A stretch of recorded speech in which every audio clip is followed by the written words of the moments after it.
또 한 곳 저희가 지방선거 격전지 좀 소개를 해드리겠습니다. 이재명 전 경기지사가 재선을 지낸 성남시장 선거에도 여야의 관심이 쏠리고 있습니다. 민주당에선 절대 사수 입장이겠죠. 그래서인지 친 이재명계 의원인 김병욱 의원이 이 성남시장으로 후보로 거론이 되고 있습니다. 국민의힘 측에서는 이른바 이재명 저격수를 자처하는 예비후보 6명이 이미 후보 등록을 마쳤다고 하는데 윤석 대변인께서 보시기에 아무래도 이게 물론 기초자치단체장이기 때문에 평소에는 그렇게 크게 관심이 없을 수도 있을 것 같은데 이제 지난 대선의 최대 이슈였던 이 대장동 의혹 사건 지금 수사가 진행 중이다 보니 지금 이런 현상이 나타나는 거겠죠? 그렇죠. 성남이니까 그런 거죠. 이 현역 국회의원이 광역자치단체장도 아니고 기초자치단체장에 도전한 건 아마 제가 처음 듣는 것 같습니다. 그만큼 민주당에서 성남시장 자리를 굉장히 중요하게 보고 있는 건데 물론 대장동이 성남에 있기 때문에 대장동 수사와 관련한 그런 정치적 고려도 있겠습니다마는 더 중요한 곳은 이곳은 성남은 이재명 전 후보가 재선을 했던 8년 동안 시장을 지냈던 이재명 전 후보의 정치적 본거지라고 볼 수 있죠. 여기를 만약에 국민의힘이 가져간다고 했을 때 이재명 전 후보가 가질 향후의 정치적 타격 여기까지 생각했기 때문에 아마도 현역 국회의원까지 징발을 해서 성남시장을 지키겠다 이런 의지를 민주당에서 내보인다 이렇게 생각합니다. 네.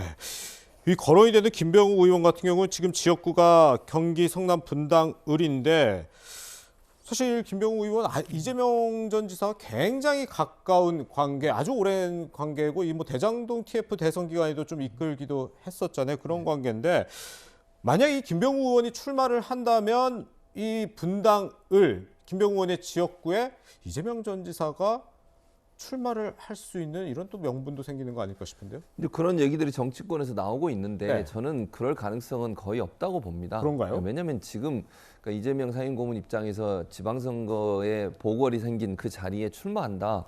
시기적으로도 그렇고요. 네. 상황적으로도 그렇고 좀 부적절하게 느낄 거라고 저는 생각합니다. 네. 그래서 물론 일부 이제 민주당 지지층에서는 가능한 한 빠른 시간에 이재명 전 후보가 지금 상임고문이 정치에 복귀하길 바라는 분들이 많이 있어요. 그런 목소리도 있고 그러나 그럼에도 불구하고 지금 대선 끝난 지가 얼마 안 지났잖아요. 이런 상황에서 보궐에 나온다고 하는 것 자체가 부담이 될 수밖에 없어요. 저는 시간을 충분히 가질 거라고 생각해요. 그래서 지금 나오는 시나리오, 지금 뭐 김병욱 의원이 성남시장이다. 그것도 아직은 결정된 건 아니에요. 그렇죠. 네, 그러니까 제가 볼 때 그렇게 해서 그 자리에 또 이재명 상임고문이 출마한다? 그럴 가능성은 저는 거의 없다고 봅니다. 그렇군요.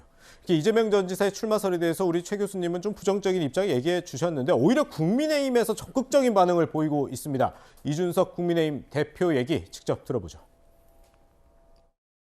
이재명 후보가 순회동 살지 않습니까? 그래서 그 지역이 분당 지역에서 이제 나오려고 하는 움직임이 있을 겁니다. 저희는 그럼 그 후보를 저격하기 위한 투수가 한 명 또 대기하고 있습니다. 투수가 원희룡 투수 아닌가요? 아무도 얘기 안 했습니다. 저격하기 위한 투수는 있는데 누군지는 얘기 안 해주고 있는데 많은 분들이 원희룡 전 지사, 대장동 일타 강사 이렇게 활동을 해서 그런지 많이 거론을 하는 것 같거든요. 예, 그렇게 추측하는 게 합리적이라고 봐야죠. 예. 지난 대선 기간 동안에 원희룡 지금 인수위의 기획위원장이 후보로 이제 나서서 얘기를 할 때 선거 전에 나섰을 때 유독 이재명 지사의 대장동 의혹 관련해서 많이 공격하지 않았습니까? 네네. 그리고 선거 끝나고도 대장동에 대해서 계속 얘기를 하고 계세요. 그래서 저희가 볼 때는 이제 대선은 끝났고 이재명 전 후보가 만약에 정치 일선에 나서실 때 1대1로 맞설 수 있는 사람으로 당연히 자연스럽게 원희룡 전 의원을 떠올리는 것이 당연하다.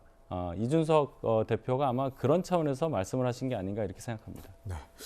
역시나 이 이재명 전 지사를 꾸준하게 공격했던 윤희숙 전 국민의힘 의원 이런 얘기를 하기도 했습니다. 이재명 전 지사 출마설이 현재 수사 중인 이 대장동 사건이나 김혜경 씨의 검찰 수사를 대비한 방탄용 꼼수다. 이렇게 주장을 하기도 했는데 어떻습니까? 이게 아직 이재명 전 지사 국회의원 나간다는 얘기 아무도 안 하고 있긴 하지만 이 불체포 특권을 고려한 거다 이렇게 볼 수 있을까요?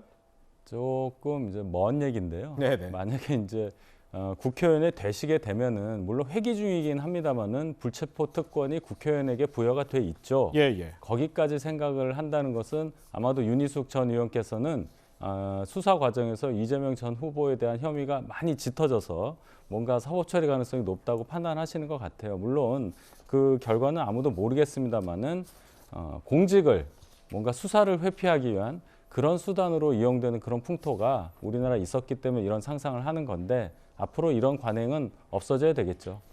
그렇군요.